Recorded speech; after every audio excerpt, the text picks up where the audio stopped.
The primary purpose of a statement of financial position is to reflect. A statement of financial position is known as balance sheet.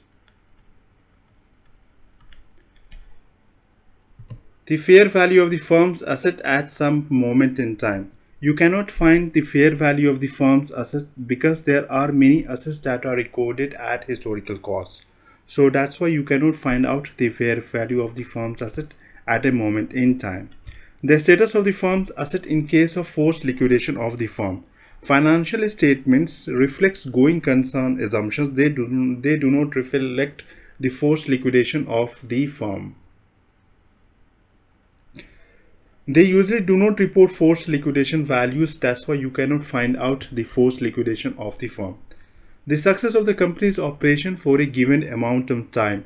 This information you will get from the income statement, note the balance sheet. Item of value, debt and the net worth.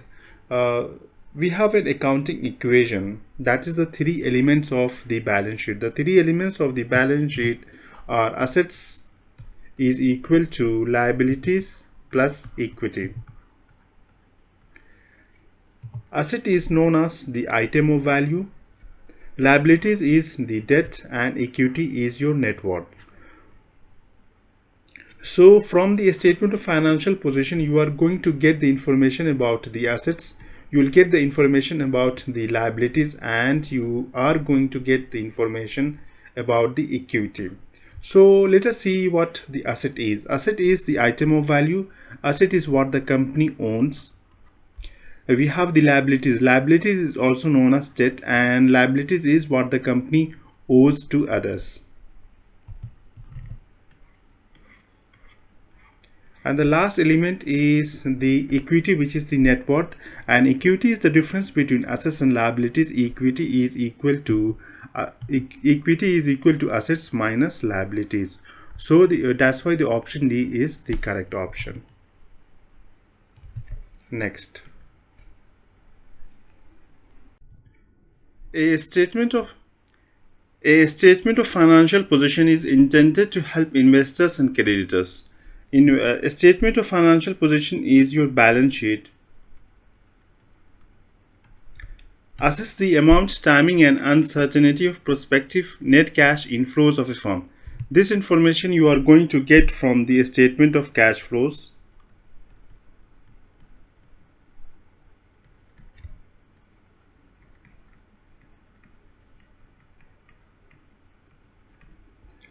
Evaluate economic performance of a firm. This information you will get it from the income statement. Evaluate changes in ownership equity of a firm. This information we are going to get from the statement of changes in equity.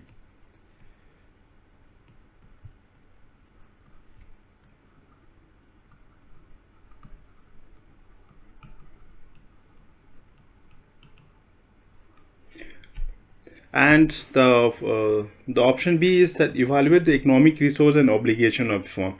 We know that the statement of financial position, which is the balance sheet, consists of three elements, which are assets is equal to liabilities plus equity. So the economic resource are your assets and the obligation are your liabilities. So you can get the information about the assets of a company, you can get the information about the liabilities, also you can get the information about equity of the company. So that's why option B is the correct option. Next, a statement of financial position provides basis for all of the following except. So a statement of financial position is your balance sheet. Computing rates of return. This is one of the advantage of balance sheet. You can compute the rates of return. Computing rates of return. Evaluating the capital structure. You can evaluate the capital structure. This is one of the advantage of balance sheet. You can evaluate the capital structure. Assessing liquidity and financial flexibility. This is one of the advantage of balance sheet. You can assess the liquidity, you can assess the financial flexibility, you can assess the solvency as well.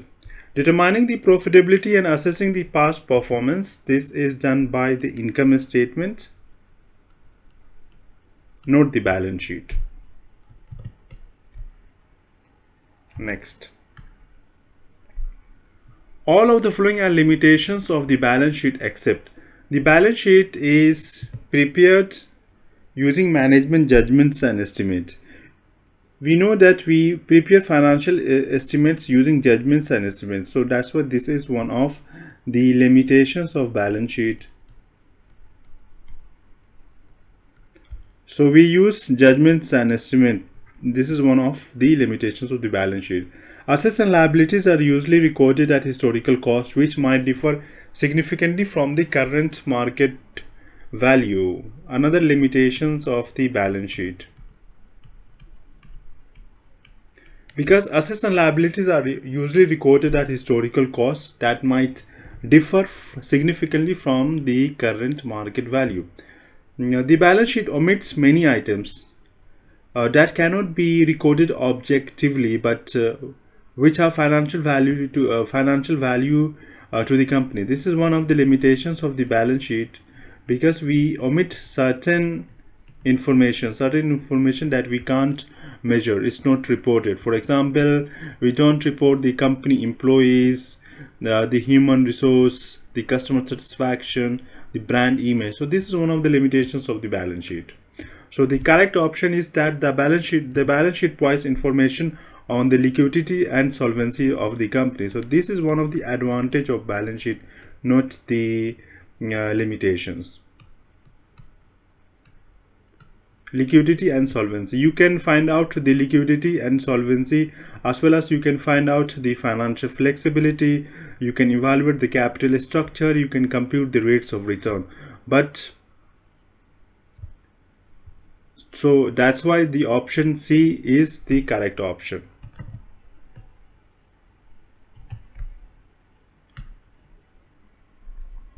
All of the following are limitations to the information provided on the statement of financial position except.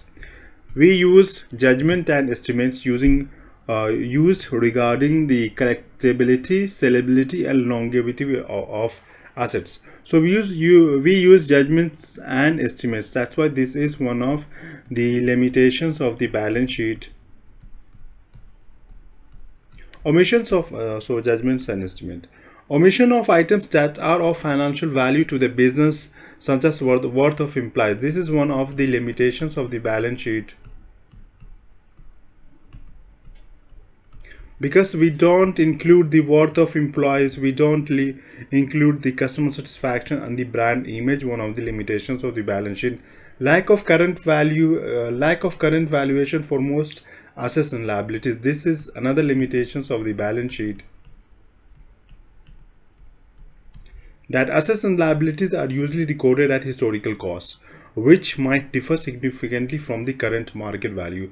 That's why there is a lack of current valuation for most assets and liabilities. Now we are left with option A. Quality of earnings reported for the enterprise.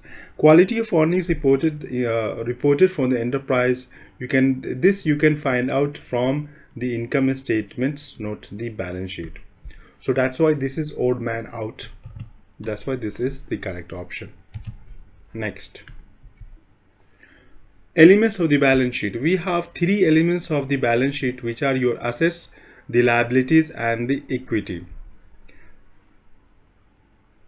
Revenues, expenses, and net income are typically found on the income statement. So these revenues, expenses, and net income, these are found on the income statements.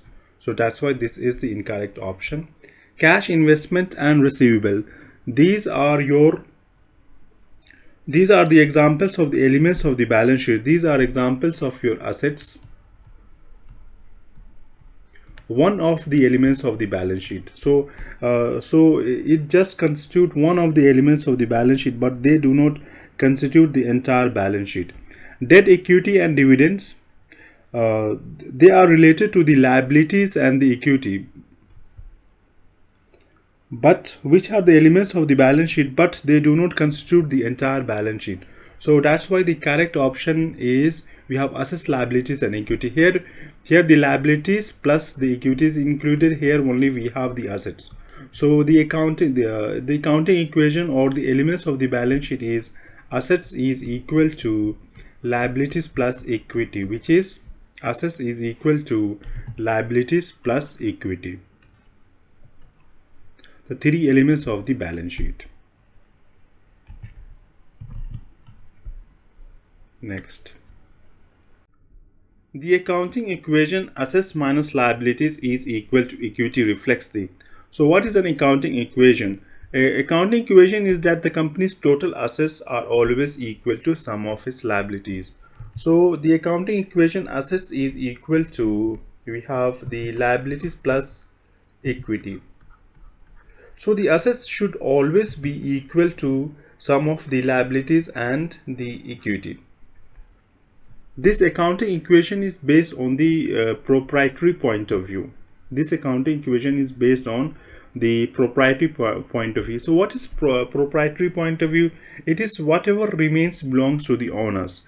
The accounting equation is also called by another names. It is also called as the basic accounting equation or the balance sheet equation.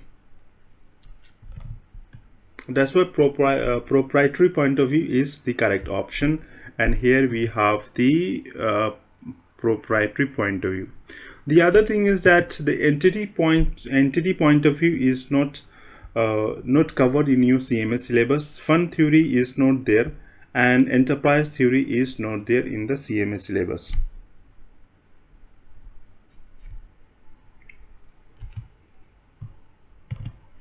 Next, a corporation was incorporated on January 1st, year 6 with 500,000 from the issuance of stock.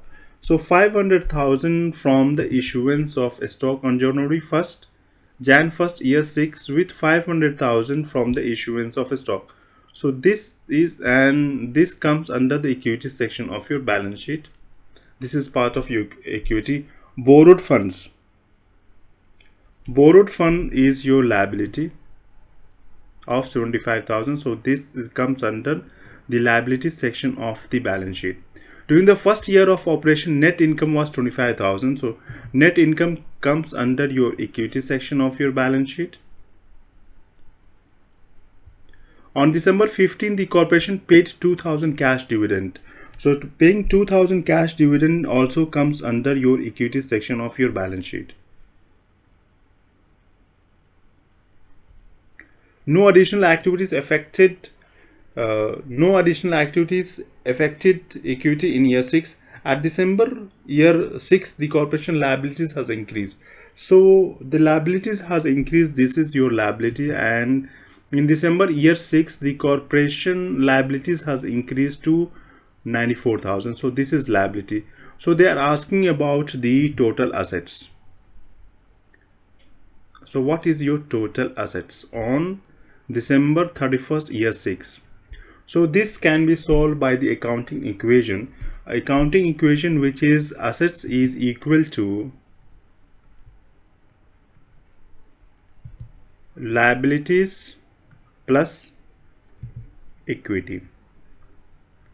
So they are asking about the total assets and total assets. So what is your equity? On January 1st, year 6, issuance of a stock. So we get 500,000. So the equity is 500,000. This is over.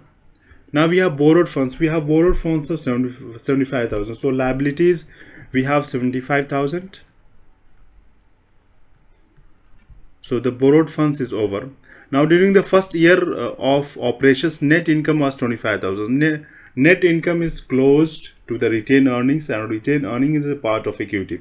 So that's why your equity is going to increase by 25,000 plus 25,000. On December 31st, the corporation paid a dividend. When you are paying a dividend, you are going to the corporation paid the cash dividend. So when you are paying the dividend, you are going to decrease your equity section of the balance sheet. So this 2,000 will be decreased from the equity section because dividend is paid from any dividend that is paid from the what we call it, from the retained earnings. So that's why you are going to decrease 2000 from the equity section of your balance sheet.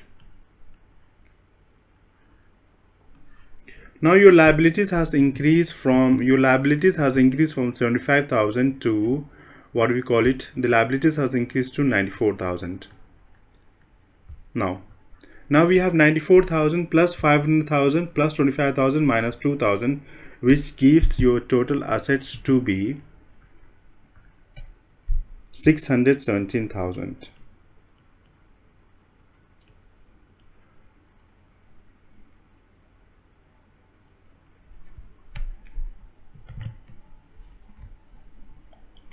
Next, when classifying assets as current and non-current for reporting purposes, so how we can classify assets as current assets? We can classify the current assets as current assets if it meets the definition of the current assets. So how you define current assets? Current assets are the assets expected to be realized in cash or sold or consumed within 1 year or the operating cycle, whichever is longer. So this is the definition of the current assets. Any asset that does not meet the definition of the current assets are non-current assets. And the examples of current assets are cash, accounts receivable, marketable securities. We have inventory and prepaid expenses. Now the examples of non-current assets are long-term investment. We have restricted funds, property, plant and equipment, and intangible assets. So how you are going to classify the assets? Assets are classified as current if they are reasonably expected to be realized in cash or consumed during the normal operating cycle. So this is the correct option because it meets the definition of the current assets. Next, how are current assets classified on the following statements? So here they are asking about the classification of the current assets, how current assets are classified. Current assets are classified if it meets the definition of the current assets. So let us see. Assets expected to be realized in cash. Assets expected to be realized in cash within 1 year. It's not within 1 year. It is within 1 year or within 1 year or the operating cycle, whichever is longer. Assets expected to be realized in cash within 1 month. It is not within 1 month. It is not within 1 month. It is within 1 year or the operating cycle, whichever is longer. So assets expected to be realized in cash within 6 months. It is not within 6 months. It is within 1 year or the operating cycle, whichever is longer. So the correct definition is assets expected to be realized in cash within the company's operating cycle, which can extend beyond 1 year. That is, whichever is longer. So that's why this is the correct option. Next, all of the following are common examples of the current assets. So cash equivalent is your current assets. Marketable securities classified as current asset. This is your current asset. Inventory is your current asset. But long-term receivable is your non-current assets. This is not your current assets. So what are the current assets?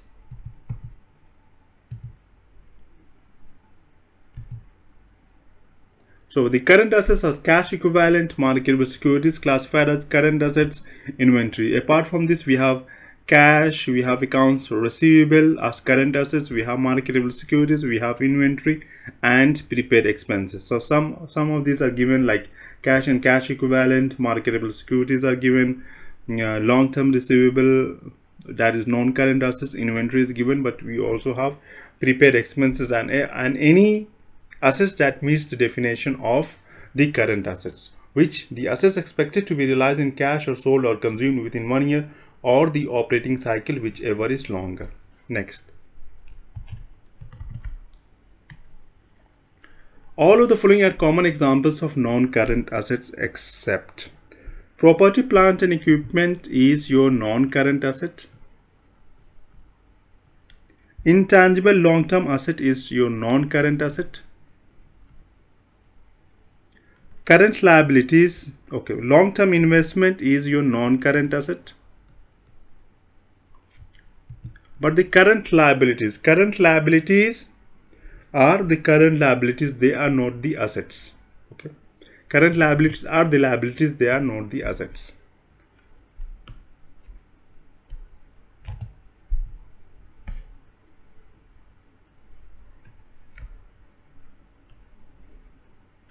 Next, prepaid expenses are valued on the statement of financial position. A statement of financial position is your balance sheet.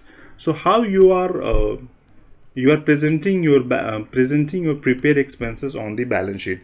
Prepaid expenses are the expenses that are paid in advance. So they are the expenses that we are paying in advance. So paid in advance. Prepaid expenses are valued on the statement of financial position at their cost less expired or used portion. So this is the definition how you are presenting your what we call it, your prepaid expenses. Prepaid expenses are something that you are paying in advance, and when you use it, it's like how you are presenting on the balance sheet, that is cost less expired or used portion. It is not cost to acquire minus accumulated depreciation. It is not cost to acquire the assets. It's not the face amount collectible at maturity. So it is cost less expired or used portion. Prepaid expenses are the expenses that are paid in advance. Next. A receivable is classified. Receivable is classified is the current assets. Because accounts receivable is a part of your current assets. How you are going to classify your current assets? So current assets is classified as current on the statement of financial position, expected to be collected within the operating cycle. It's not within the operating cycle. It is 1 year, maybe longer than the operating cycle. So it is not within the operating cycle, whichever is longer. Either the operating cycle can be longer or the 1 year can be longer. So 1 year may be longer than the operating cycle. That's why this is incorrect option. It's 1 year. It is not 1 year. It is whichever is longer. So the operating cycle, in this case, the operating cycle may exceed 1 year. The current operating cycle, whichever is longer. The current operating cycle or 1 year, whichever is shorter. It's not whichever is shorter, whichever is longer. So the correct definition of the current assets, how you are going to classify your current assets on the balance sheet, is the assets expected to be realized in cash or sold or consumed within 1 year or the operating cycle, whichever is longer. And these are your examples of your current assets. So that's why option C is the correct option. Next. Current assets are reasonably expected to be realized in cash or sold or consumed during the normal operating cycle of the business. Current assets are most likely include. So what is included in the current assets? Intangible asset is your non-current assets.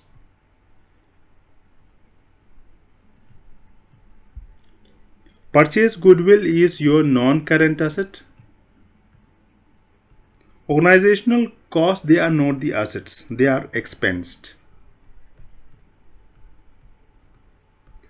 Their expense as incurred. So trading securities is your current asset.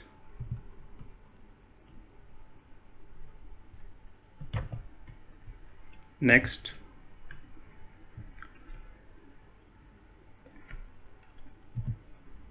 What is the amount of total current assets? So here we need to find the total current assets. So let us mark the current assets.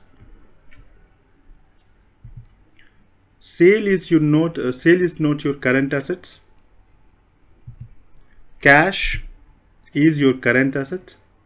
Accounts payable, no. Rent expense, no. Accounts receivable, yes, this is your current asset. Cost of goods sold, no. Land, no. Unearned revenue, no. Gain on sold, no. Equipment, no. Inventories is your current asset. Notes payable, no. So what is your current asset? Your current asset is cash plus accounts receivable plus inventory. So cash here, cash we have 23,400 plus we have 9,400 plus we have 2,200, which equals to 35,000, and which is option A. Next. A company has the following items recorded on its financial records. Available for sale debt securities, we have 200,000. Prepaid expenses, we have 400,000. Treasury stock is 100,000. The total amount of the above items to be shown on the asset side. So we need what is shown on the asset side of the statement of financial position. A statement of financial position is the balance sheet. So what is shown on the balance sheet in the asset side? So available for sale securities is your asset. Prepaid expenses is your asset.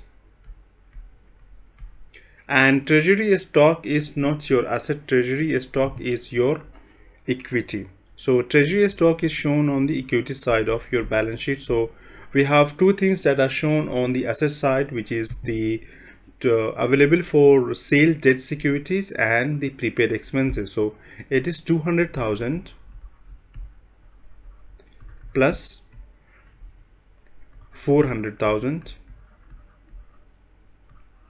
and which must equal to 600,000. Option C.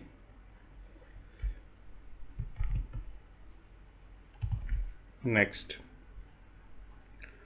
Long-term obligations that are or will become callable by the creditor because the debtor's violation of a provision of the debt agreement on the balance sheet should be classified as current liabilities because there has been a violation. So it is not classified as the current liabilities because such obligations must be current liabilities. Current liabilities unless the debtor goes bankrupt. Bankruptcy is not an exception. Contingent liabilities until the violation is corrected.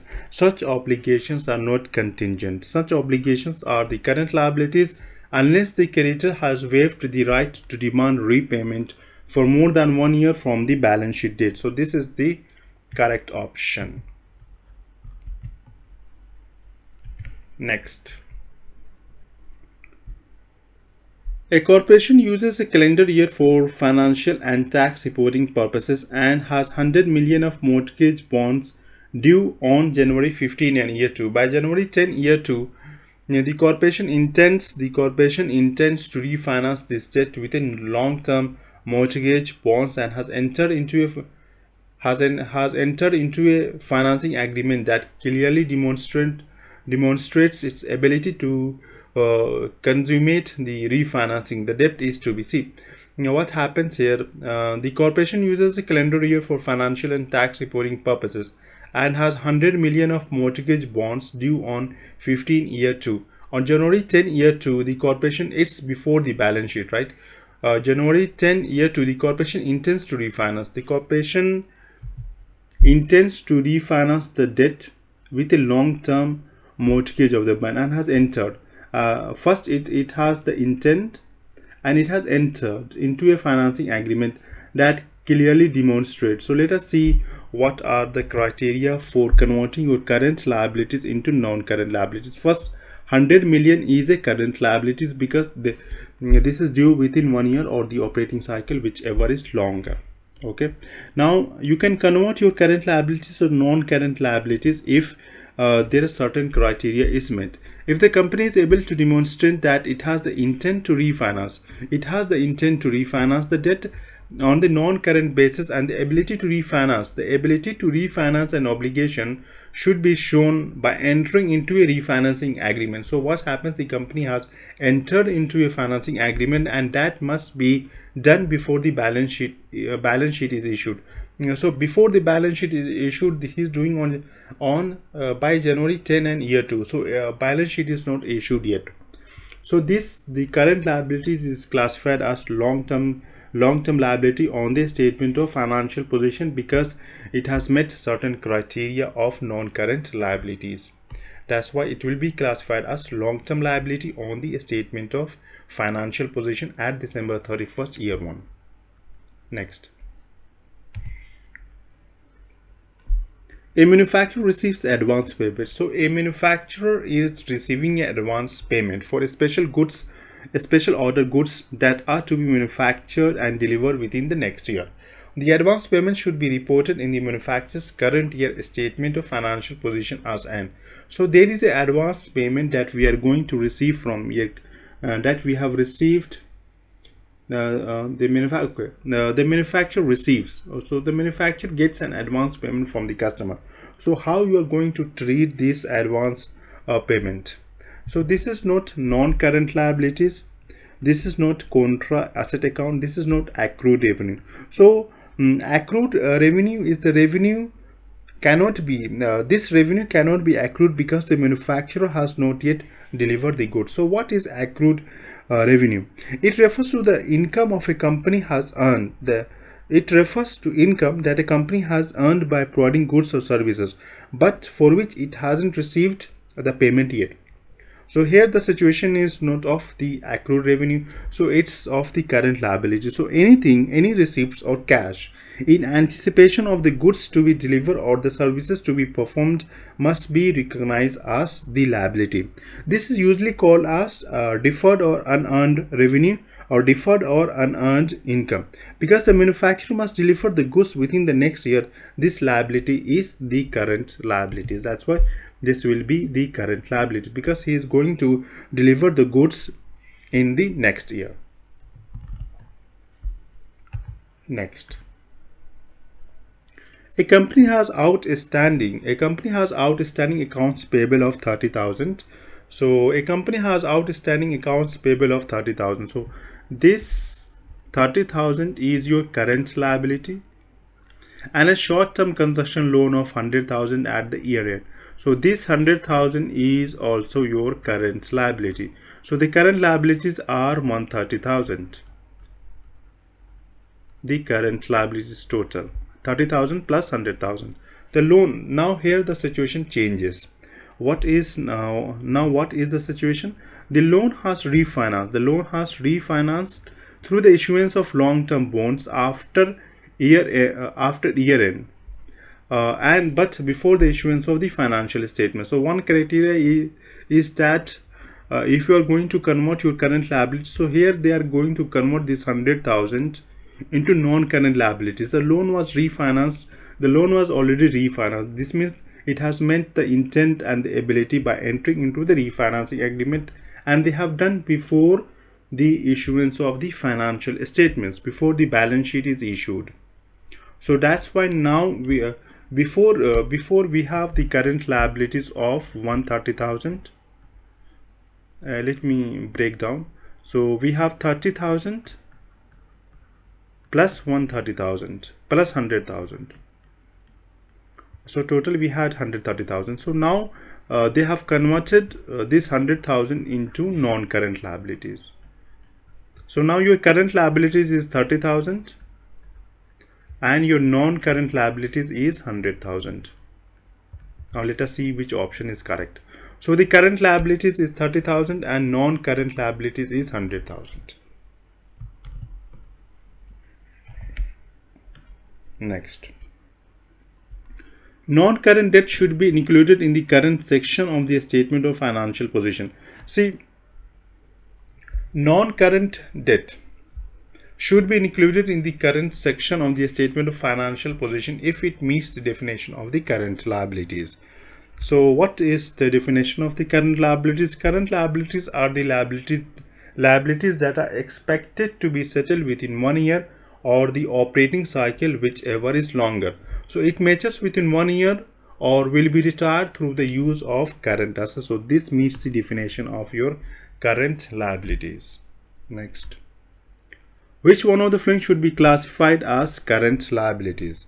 Security deposits received. So what is current liabilities? Current liabilities is something that is expected to be settled within 1 year or the operating cycle, whichever is longer. So let us see which options meet this definition of the current liabilities. Security deposits received from renters for 1 yearly, so within 1 year or the operating cycle, whichever is longer. So this meets the definition of your current liabilities. That's why this is your current liability.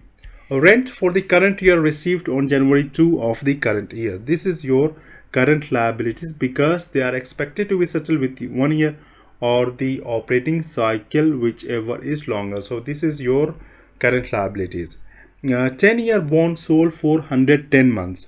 So this is also your current liabilities because we have 10 years bond sold at 110 months ago.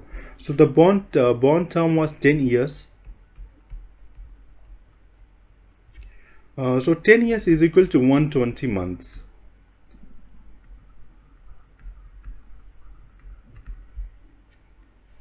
Now time passed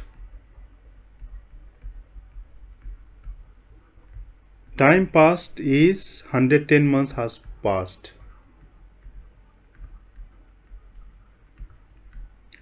So what is remaining?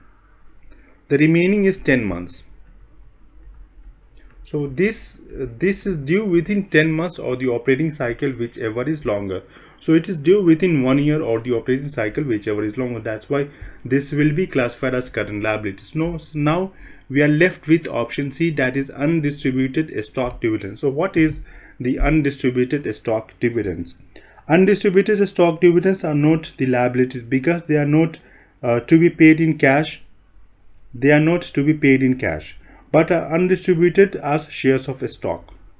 Undistributed stock dividends are merely the reclassification of different equity accounts, and these are not liabilities. So undistributed stock dividends are merely a reclassification of different equity accounts. That's why it is not the current liability. So that's why this is the correct option. Next.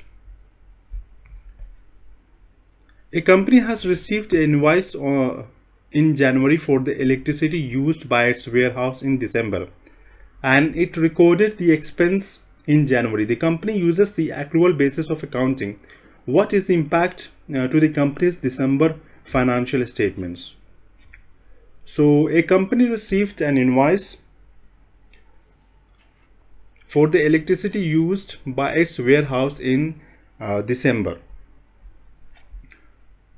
and it is recorded the expense in January. The company uses the accrual basis of accounting. What is the impact of the company's December financial statement? So we have month. Let us write down the month. We have 2 months. One is December, the other is Jan. So what basically happened? Transaction.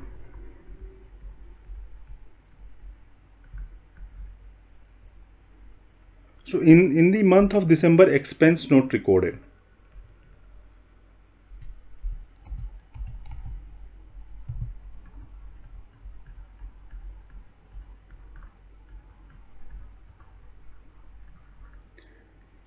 In the month of Jan, we are recording the expense.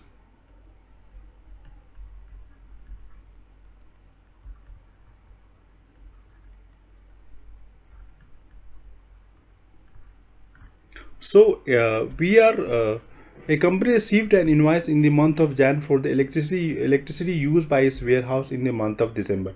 So this expense should not be recorded in the month of Jan.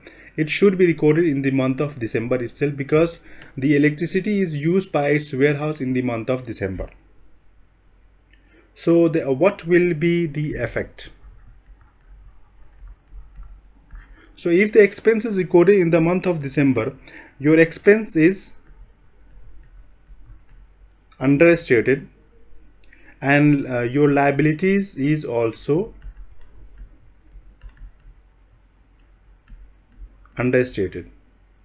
But the retained earnings and your profit, retained earnings and net income is overstated.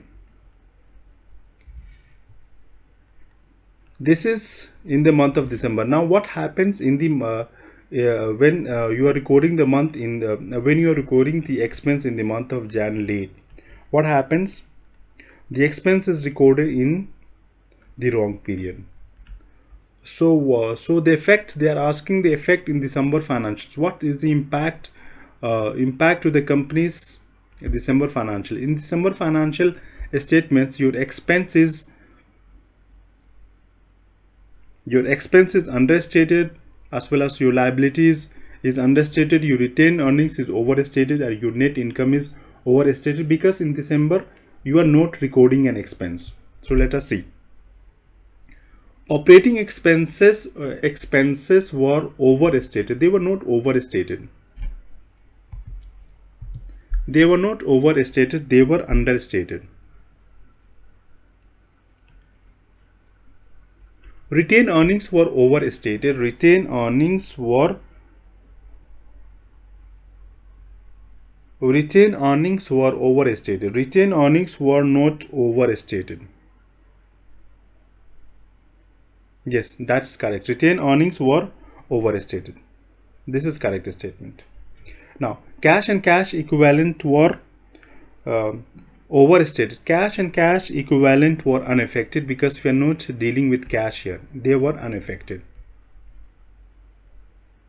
And retained earnings were understated. Retained earnings were not understated. They were overstated.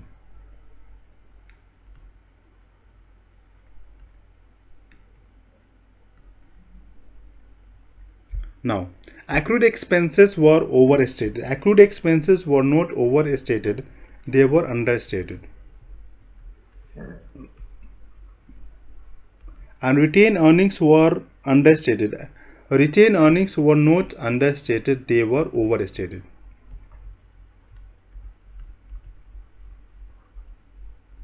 So what is accrued expenses? Accrued expenses were not recorded, so they were understated. So okay, so the accrued expenses were understated, and retained earnings were overstated. So in the month of December, we had a transaction that expense, we didn't record the expense. So if we are not recording the expense, we know that our profit is going to decrease. So that's why we're not no, our profit is not going to decrease, right? Our profit is going to increase, because we are not recording the expense. So we are overstating the net income, we are overstating our retained earnings by not recording the expense we are understating. So this is what they have asked. So current liabilities were understated because we didn't record the expense, and retained earnings were overstated.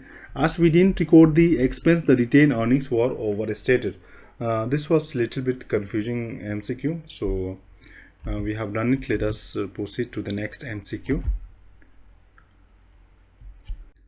Long-term debt should be included in the current section of the statement of financial position. Long-term debt should be included in the current section of the statement of financial position.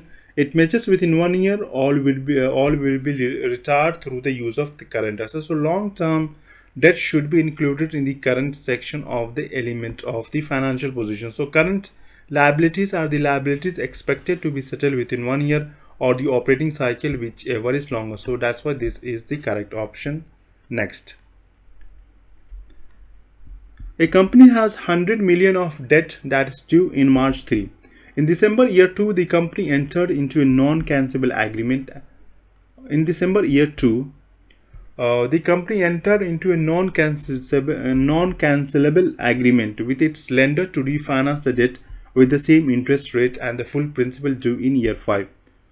How should the debt be classified on December year 2 balance sheet of the company?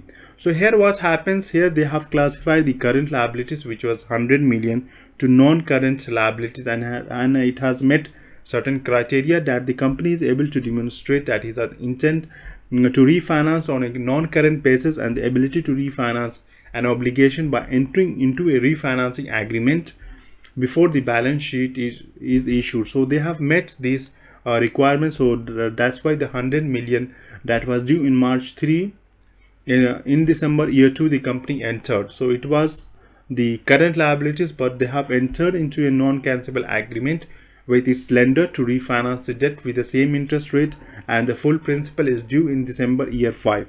Now it becomes a long-term liability. So how should the liabilities classified on December year 2? How should the debt classified on December year 2 balance sheet of the company? So they must be classified as the long-term liability. Next. Unless the shares are specifically restricted, a holder of common stock with a preemptive right may share proportionally in all of the following except. So the the common stock has voting rights. They have the voting rights.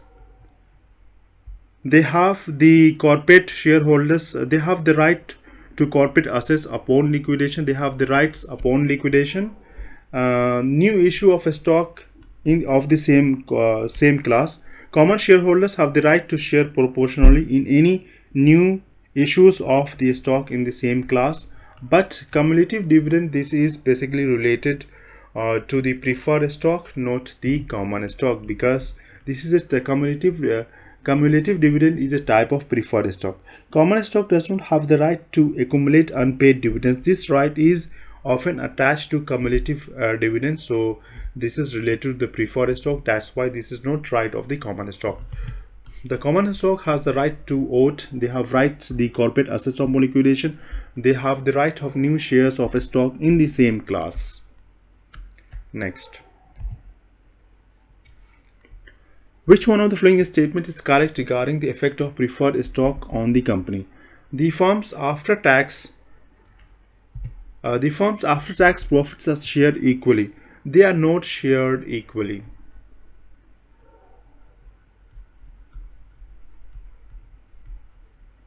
Not equally by the common and preferred shareholders.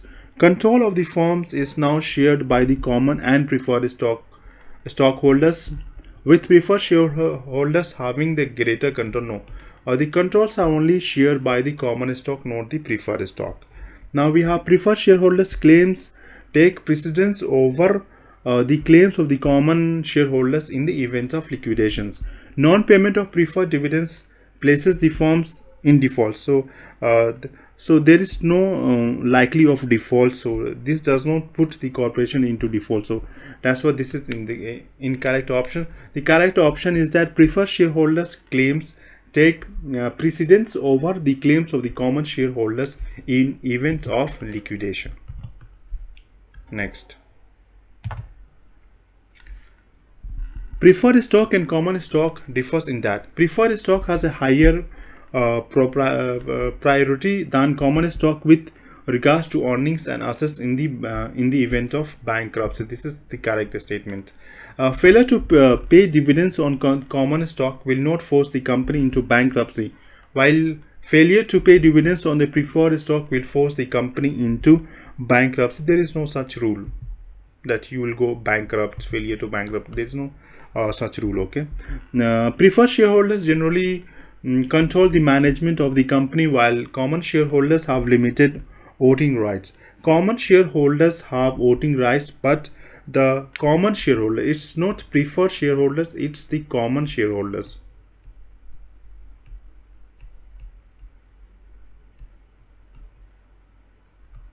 So common shareholders generally control the management of the company, while common shareholders have limited. Common shareholders controls the management of the company. Common shareholders have the voting rights. Okay. Now the preferred stock earnings are deductible for tax purposes, while common stock earnings are not. Dividends are not tax deductible.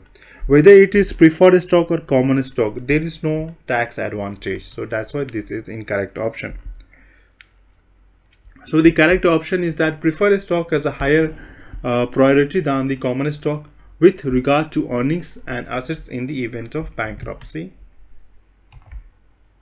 Next. Which one of the following is usually not a feature of cumulative preferred stock? So we have cumulative preferred stock. So cumulative preferred stock, what it does, it accumulates unpaid dividends and must be paid before common stock. Preferred stock has no voting rights. They have no preventive right. They are usually the dividend is a fixed percentage of the par value. So let us see.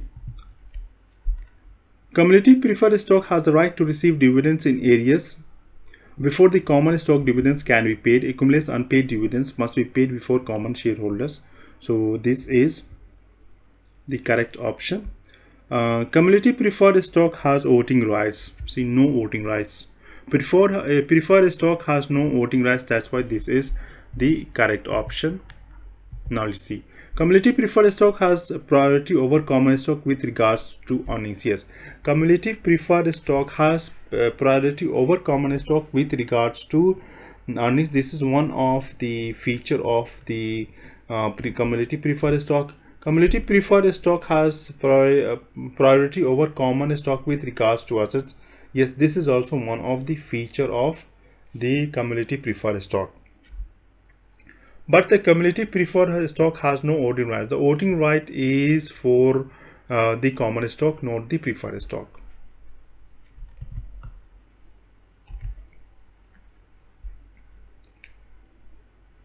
Which one of the following rights is ordinarily sacrificed by the holders of the preferred stock in exchange for the rights in the exchange for other preference received over common shareholders? See, now the preferred stock has no voting rights. The common stock has voting rights. Preferred stock has no preventive right, but the common stock has preventive right. The right to share in the periodic earnings of the companies through the receipts of dividends. Yes, they have the right to share. So over common shareholders. So which one of the following rights is ordinarily sacrificed by the holders of preferred stock in exchange of other preference received over the common shareholders? The right to share the periodic earnings of the company through the receipt of dividends. Yes, the preferred stock has the right to share the company's earnings in the receipt of dividends. The right to accrue dividends payments in areas when the payments are not made for the period of time. So this is the cumulative preferred stock. So this is one of the right of preferred stock. The right to share in the residual assets of the company upon liquidation. This is one of the right of the preferred stock. So this is the right of the preferred stock. This is one of the right of the preferred stock. This is one of the right of preferred stock. So the right to vote for members of the board of directors and in others in other matters requiring a vote. So this is basically available to the common stock and this is not available to the preferred stock. So that's why this is what is sacrificed by the preferred stockholders. And also the preferred stock sacrifices no preventive rights. So they get no preventive right, they get no voting rights. So that's why the right to vote for members of the board of directors and in other matters requiring a vote. So that's why this is the correct option. Next.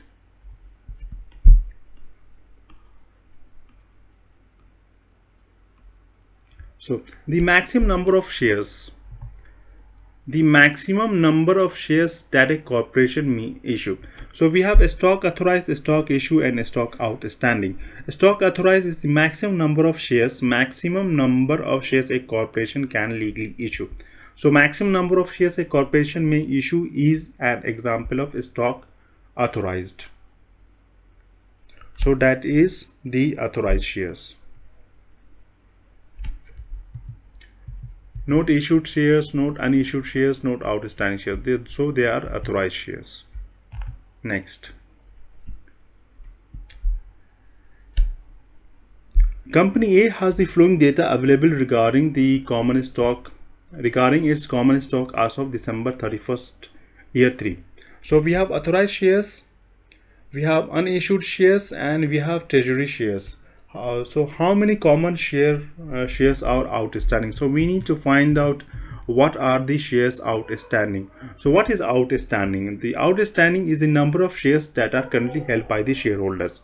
So here we need to find out the number of issued shares that are currently held by the shareholders. So we have authorized shares of 2.5 million. So let us write 2,500. Out of this, we didn't issue 600,000. So 600,000 has not been issued. So 600,000 is not issued. Now we have treasury shares. Treasury shares are the shares that are bought by the company. So these shares will be deducted.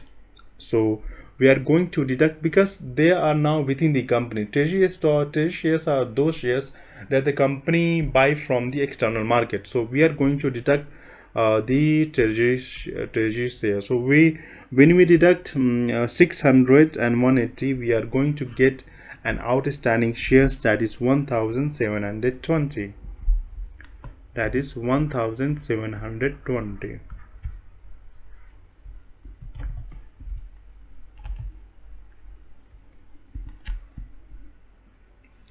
The equity section of Smith Corporation's statement of financial position is presented below. Preferred stock, we have 12 million. Common stock, we have 10 million.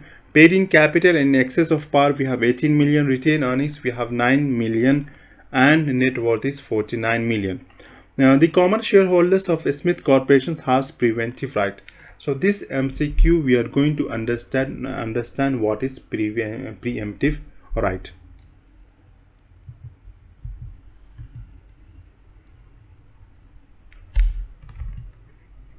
We know that the preventive right is available to the common stock and it is not available to the preferred stock. So let us see, if Smith Corporation issues 400,000 additional shares of common stock at $6 per share. So Smith Corporation issues 400,000 additional shares of common stock at 6 per share. A current holder, so there is a current holder of 20,000 shares of Smith Corporation's common stock must be given an option to buy. This is common stock, so common stock has preventive right. Preventive right means whatever share I basically I have in this Smith Corporation, that must, if I have, for example, if I have 10%, that should be 10%.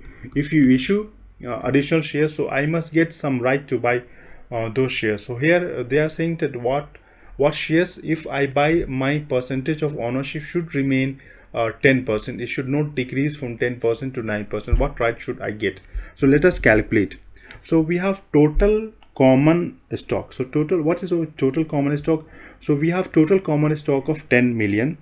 So the par value is 5. So 10 million by 5. So that will be your total existing shares.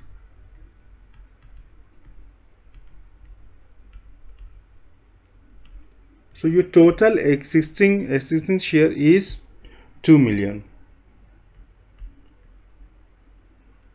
So out of 2 million, what is your shares? You already held 2,000 shares of Smith Corporation. So that is 20,000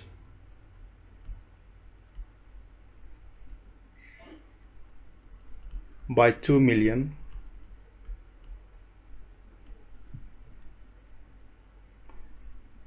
That is 1%. So your ownership is 1%. So your ownership should not decrease from 1%. Let us see how much additional shares we must buy that our ownership is not going to decrease from 1%. So the new share issued is 40,000. Smith issues 400,000. So new shares issued is 400,000. So out of 400,000, we should get 1%. So 400,000 into 1%, which is 4,000 shares. So here what happens, we have calculated our ownership, which is 20,000 by 2 million, which comes to 1%. So the Smith issues 400,000 of additional shares. So out of 400,000, we should get 1%. If you are going to get 1%, so we should be allowed to buy 4,000 additional shares so that our ownership should stand at 1%. This is what the preventive right is.